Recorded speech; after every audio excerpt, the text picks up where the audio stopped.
আসসালামু আলাইকুম এভরিওয়ান, কেমন আছেন আপনারা সবাই?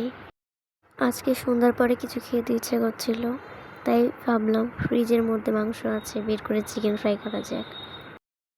তো চিকেন ফ্রাই করার জন্য মাংসগুলোকে ভালোভাবে ধুয়ে এগুলোকে একদম পাতলাও না আবার একদম মোটাও না, একটু মিডিয়াম সাইজের করে কেটে নিতে হবে। কেটে নেওয়া হয়ে গেলে এগুলোকে একটা পাত্রে নিয়ে আবার ভালো করে ধুয়ে নিতে হবে। ধুয়ে নেওয়া হয়ে গেলে এগুলোর মধ্যে দিয়ে দিতে হবে স্বাদ মতো লবণ,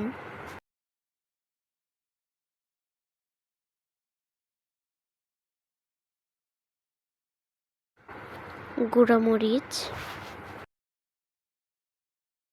হলুদ,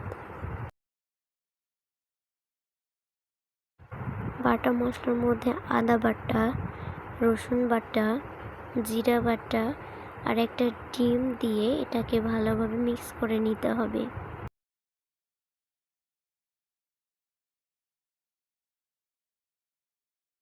এটাকে ভালোভাবে মিক্স করা হয়ে গেলে একটা সাইডে রেখে দিতে হবে। এরপরে একটা পাত্রে কিছুটা ময়দা আর ময়দার মধ্যে সামান্য পরিমাণের লবণ আর সামান্য পরিমাণের গুঁড়ামরিচ দিয়ে এটাকে ভালোভাবে মিক্স করে নেওয়ার পরে এক টুকরো করে মাংস নিয়ে ময়দাগুলোর মধ্যে দিয়ে এটাকে ভালোভাবে 2-1 বার কোটিং করে নিয়ে একটা জায়গাতে রেখে দিতে হবে।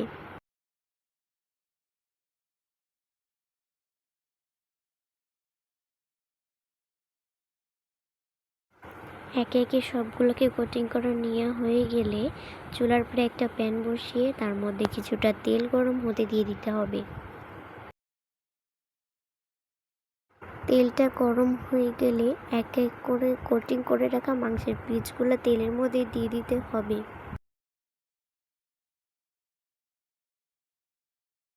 এ পর্যায়ে চুলার আঁচ লো এবং মিডিয়ামের মাঝামাঝি রাখতে হবে, যাতে মাংসগুলো ভিতর থেকে কাঁচা না থাকে এবং ভালোভাবে সিদ্ধ হয়ে যায়।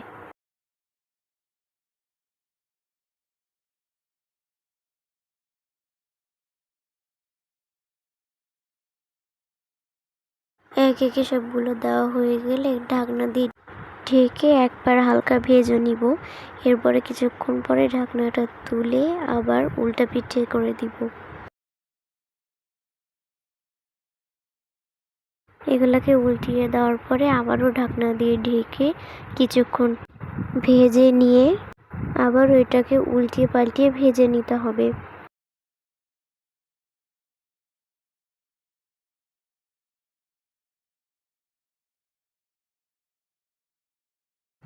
যখন এরকম ব্রাউন হয়ে আসবে এ পর্যায়ে একটি ছাঁকনির সাহায্যে এগুলাকে একটু তেল ছাড়িয়ে নিয়ে উঠিয়ে নিতে হবে।